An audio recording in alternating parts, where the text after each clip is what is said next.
Mon segment Throwback est un segment que j'affectionne particulièrement. C'est un concept que j'aime beaucoup et dans la vie d'un YouTuber, il y a des concepts qui arrivent, il y a des concepts qui partent, mais je suis très content d'avoir collé avec les Throwbacks parce que c'est un format que j'adore. Et juste pour vous dire ça, aujourd'hui, c'est le 42e épisode.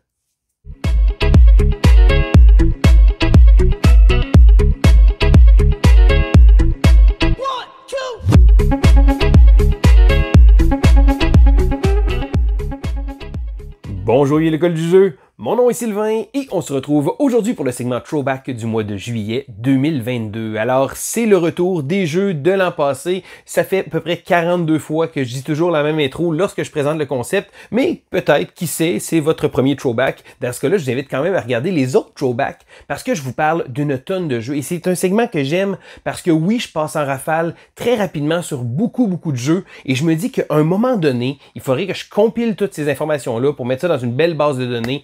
Ce sera un beau petit projet à faire, un projet ambitieux par contre, parce que je vous parle de beaucoup de jeux et c'est ça que j'aime parce que mois après mois comme ça, je peux me permettre de vous parler d'un paquet de choses. Et là, je commence immédiatement avec le beau titre de la vidéo. Non, c'était pas juste un titre clickbait, je réponds vraiment à ça. Les jeux de Marvel. Alors, j'ai un jeu de Marvel qui a quitté ma collection. Et là, c'est drôle un peu, c'est pas un gros deal non plus. C'est juste qu'habituellement, Marvel est un thème que j'adore. Je suis un gros fanboy des comic books, des films, tout l'univers. Je suis vraiment un gros fan. Et oui, je le sais, il y a énormément de jeux qui ont mis Marvel dessus, qui ont fait Marvel à plein de sauces, mais des fois, c'est des jeux souvent que le thème va faire en sorte que je vais vouloir m'y accrocher un petit peu plus. Mais il y en a un de ceux-là qui a quitté ma collection et c'est le jeu Smash Up Marvel. Alors, Smash Up Marvel est en fait Smash Up Disney que j'avais décidé de racheter. Donc, j'avais joué à Smash Up énormément dans le passé, j'avais même la grosse boîte. Un moment donné, j'ai vendu ça. Et là, lorsque la version de Marvel et de Disney sont arrivées, je me suis dit, ce serait peut-être l'occasion de donner une chance avec un peu moins de stock, combiner les deux. Je trouvais que l'idée était bonne et le concept de Smash Up est super bon. Si jamais vous connaissez pas Smash Up, vous allez prendre, c'est un jeu qui existe déjà depuis plusieurs années, il y a eu un nombre incroyable d'extensions.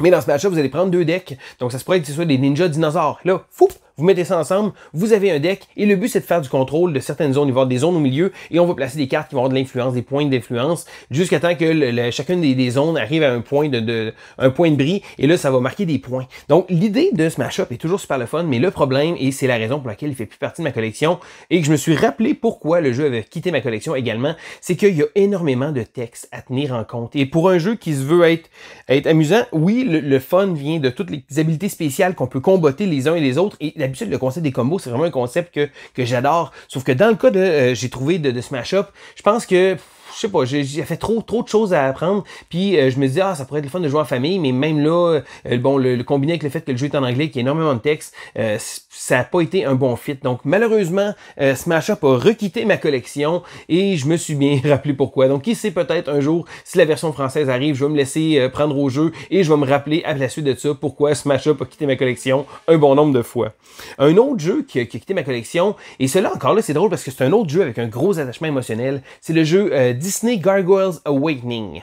Alors, Gargoyles a été un dessin animé qui a marqué ma jeunesse, c'est un de mes dessins animés favoris quand j'étais jeune. J'ai vraiment un gros attachement au ça. Et lorsque j'ai vu un jeu de Gargoyles arriver, un jeu coopératif, des règles pas trop compliquées, assez familial en tant que tel comme concept, je trouvais ça super. Et Ravensburger a un bon suivi de faire beaucoup de jeux qui ont des thématiques intéressantes, souvent des propriétés intellectuelles, et qui sont des bons jeux. Donc, c'est jamais des jeux qui sont excellents ou capotés, mais c'est tout le temps des bons jeux. Et là, j'ai joué quelques parties de Gargoyles. D'ailleurs, j'ai même fait une vidéo sur la chaîne, j'ai fait une présentation du jeu parce que justement, je voulais vraiment parler au plus de monde possible. J'étais très heureux. Mais après avoir joué quelques parties, je pense que c'est un jeu qui s'est avéré à être, bon, j'ai fait les scénarios, mais ça prend du monde, je pense, qui trippe autant sur la propriété intellectuelle. Et chaque fois que je joue avec d'autres mondes, les gens connaissent un peu moins Gargoyles. Vous voyez, je suis probablement moins fan que moi, parce que oui, je suis un autre gros fanboy de ça aussi, mais ça faisait en sorte que je pense que je voulais apprécier le jeu plus que c'était. Ça reste un petit co-op intéressant, mais la licence, c'était vraiment le point fort. Et c'est pas une mauvaise chose. Encore là, j'ai quand même joué quelques parties, j'ai joué en solo, et j'ai eu énormément de plaisir. Je continue avec des jeux qui sont encore dans ma collection, donc juste deux qui ont quitté ma collection. C'est quand même pas tant que ça. Je dirais que j'ai tendance à avoir un gros roulement aussi sur les jeux. Je veux bon, j'essaie de pas trop en accumuler, c'est un échec cuisant. Mais des fois, il y a des jeux qui me la collection, qui vont être simplement qu'un ami l'a aimé, ben parfait, excellent, il est rendu avec ma copie. Donc, c'est toujours quelque chose que j'aime. J'aime faire découvrir des jeux et ça me permet de pouvoir vous en parler beaucoup également. Un autre jeu, bon, comme je suis rendu que ceux qui sont restés dans ma collection, c'est le jeu Age of Civilization. Age of Civilization est un petit jeu de cartes dans une petite boîte qui offre un prémisse de jeu de civilisation. Et là, gros fan de jeux de civ pour ma part, souvent des gros jeux qui sont complexes et j'avais le jeu depuis un bon bout de temps et ça avait pas à donner jusqu'à temps qu'un moment donné un ami débarque puis on dit hey, je me suis fait montrer ce jeu-là, et après ça, j'ai rejoué en solo, et j'ai vraiment apprécié mon expérience. Donc, un jeu de gestion de cartes. Bon, ça reste une petite boîte quand même, attendez-vous pas un jeu épique de civilisation, mais j'ai trouvé que le jeu tournait bien du fait qu'il y a des événements qui vont arriver, il va y avoir une espèce de ligne du temps où ça va se déplacer, et il va y avoir, je dirais que le jeu offre des bonnes possibilités, c'est un bon petit jeu de cartes en solo. J'avoue que j'ai particulièrement apprécié, et là, j'en parle, ça fait déjà quelques mois que j'ai pas joué, et je pense que je devrais m'y remettre, parce que c'est vraiment un bon petit jeu. Je sais que j'avais été agréablement surpris en y jouant. Le prochain jeu que je vais vous parler, c'est le jeu 0 à 100. Alors, habituellement, les jeux de party, c'est un peu moins ma tasse de thé. C'est certain que c'est des jeux qui vont prioriser d'être joués dans le bon setting. Donc, c'est pas des jeux que je vais nécessairement sortir avec des amis le soir, mais je dirais que 0 à 100 a vraiment été un bon fit. C'est un petit jeu très simple, amusant en groupe, bien entendu, où on va devoir il va y avoir des questions, et là, les réponses vont toujours être entre 0 et 100. Et là, on va avoir certaines questions, il va falloir arriver proche d'un chiffre. Mais l'affaire, c'est qu'on va répondre, par exemple, le chiffre, c'est d'arriver à 50. Donc, tout le monde a plusieurs questions devant eux. Il va devoir choisir la question qui pense que la réponse est à peu près 50. Donc, combien d'étages possède tel bâtiment ou quelle est la distance, etc. Et c'est souvent c'est tout le temps des chiffres de 0 à 100. Donc, le but, c'est de réussir à bêter pour pouvoir voir lequel joueur qui va être le plus proche. Je dirais que c'est un petit jeu le fun et ça demande pas des grosses connaissances. Souvent, les jeux, les gens, ah non, c'est des affaires trop compliquées. Des fois, les gens ne sont pas à l'aise. Puis c'est les raisons pour lesquelles que j'aime un jeu comme TTMC qui met tout le monde sur la même ligne de... On peut choisir un peu notre niveau de difficulté. Mais dans ce cas-là, dans le cas de 0 à 100, souvent, c'est des questions qui sont un peu assez difficiles à savoir. Fait que je dirais que ça a été un bon plaisir. Donc, un beau petit jeu de party. C'est un jeu qui reste dans ma collection, une belle petite boîte. Et il y a une nouvelle version qui va sortir très très bientôt qui s'appelle 0 à 1000. Et je dois avouer que je suis quand même curieux de l'essayer. Ensuite de ça, je vous parle d'un jeu. Cette fois-ci, un jeu de Marvel, mais qui fait encore partie de ma collection et qui va y rester. C'est le jeu Marvel Dice Throne. Alors, Dice Throne est un jeu qui existait, il y a eu 2 saisons complètes. Un jeu où on va s'affronter, on va prendre un personnage, et là, le personnage vient dans une petite boîte, et vraiment, c'est du génie comment ça fonctionne. Donc, il y a la petite boîte du personnage, on ouvre là, et après ça, on peut affronter un autre joueur. Et là, la version de Marvel, bien entendu, ramène des super-héros, et j'ai vraiment aimé le thème. Donc, on peut mélanger ces boîtes-là, on peut jouer avec le jeu de Marvel, prendre Scarlet Witch qui va affronter le pyromancien, ou encore de prendre la Séraph qui va affronter Doctor Strange, mais on peut également jouer justement avec simplement la boîte, donc c'est vraiment combinable avec toutes les autres dice, tous les autres jeux. Mais il reste que la version de Marvel a un petit quelque chose pour moi. Je dois avouer que j'ai particulièrement aimé jouer Scarlet Witch. Je suis un grand fan de Scarlet Witch.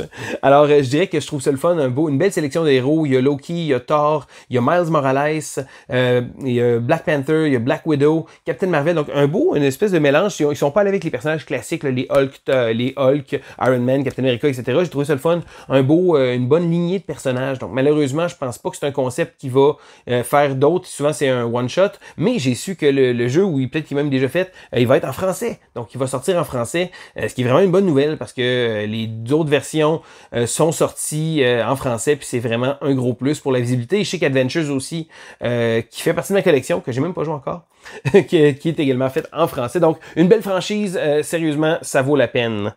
Je continue avec un petit jeu à 2 joueurs qui m'a particulièrement surpris, qui s'appelle Rift Force. Alors, Rift Force, c'est un jeu à 2 joueurs où les joueurs vont devoir tenter de jouer sur différentes lignes. Ça ressemble presque à Shoten Totten ou à Battle Line, du fait qu'on a plusieurs zones qu'il va avoir, et là, on va jouer des cartes et ils vont faire des dommages donc sur les autres cartes. Donc, on a un petit jeu de combat, mais c'est beaucoup plus malin que ça parce que le jeu utilise un concept de draft en début de partie. Donc, il va avoir plusieurs pouvoirs, donc une dizaine de pouvoirs différents, et chaque joueur va se faire ses propres combinaisons. Donc, il va avoir des cartes qui vont être combinées avec différents pouvoirs, des pouvoirs qui permettent de guérir, de pouvoir faire des dégâts adjacents, de déplacer des choses. Et le fun du jeu vient dans ce petit draft-là qu'on fait en début de partie qui va déterminer nos pouvoirs. Je trouve que c'est un jeu qui, sans trop de prétention, mes attentes étaient vraiment basses et l'extension vient juste bonifier le jeu. Là, je me rappelle la première partie que j'avais faite, mais ok, c'est bien, mais j'avais pas trop vu le concept. Mais après ça, quand j'ai drafté, là, j'ai vu que le jeu offre tellement de possibilités, donc plusieurs factions différentes. Il y a même du potentiel pour pouvoir en mettre plus. Ça reste un petit jeu à 2 joueurs, comme sans trop de prétention, pas trop compliqué, mais les effets de combine qu'on peut faire sont vraiment super. Et je termine avec un gros jeu qui, celui-là, c'est fait partie de mes jeux favoris de l'année 2022. Donc, c'était à ce moment-là, l'année dernière, que j'ai découvert Space Station Phoenix, un jeu de gestion vraiment, vraiment super. On va devoir tenter d'acquérir certaines zones. Donc, on va fabriquer une station spatiale avec un système de placement d'ouvriers vraiment bien pensé, du fait qu'on va avoir des endroits qui vont nous donner des actions, mais pendant la partie, on va pouvoir les détruire parce que oui, on veut construire une station spatiale et le métal est vraiment une ressource très, très prisée. Donc, on va détruire nos propres actions. Donc, on va se cannibaliser de nos choses qu'on peut faire pour pouvoir avoir du métal pour construire ces zones-là qui vont donner des pouvoirs. Un petit jeu comme je les aime, en fait, un petit jeu, un bon jeu. Je dirais que la présence visuelle est assez impressionnante sur la table, mais qu'on comprend, le jeu va bien et surtout, le jeu possède quelque chose que je trouve vraiment génial, c'est qu'on est impliqué pendant le tour des autres. Souvent, les gros jeux, ça va être un peu long des fois entre les tours, mais lorsqu'un joueur fait une action, tous les autres joueurs, selon leur placement sur une piste, vont pouvoir générer des actions. Donc, ça fait en sorte que tout le monde se sent impliqué et les parties passent très, très vite. Donc, Space Station Phoenix, un jeu que j'affectionne particulièrement. Et ça fait déjà le tour de mon throwback, donc une 42e édition. Je trouvais ça drôle parce que j'ai regardé, je me disais, il me semble que ça fait beaucoup de throwback que je fais, et je suis tombé sur ce chiffre-là, donc j'ai trouvé ça drôle. Je fais un petit clin d'œil avec ça, mais c'est un segment que j'aime énormément, et j'espère que vous aussi, vous l'appréciez. Je sais qu'il y a beaucoup de monde qui m'en parle à chaque mois.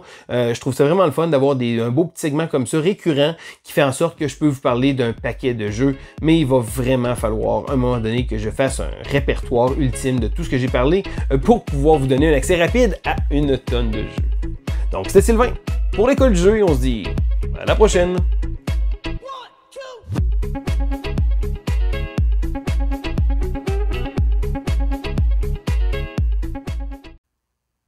Puis tant qu'à faire l'inventaire, je pourrais peut-être faire l'inventaire d'un quoi de neuf.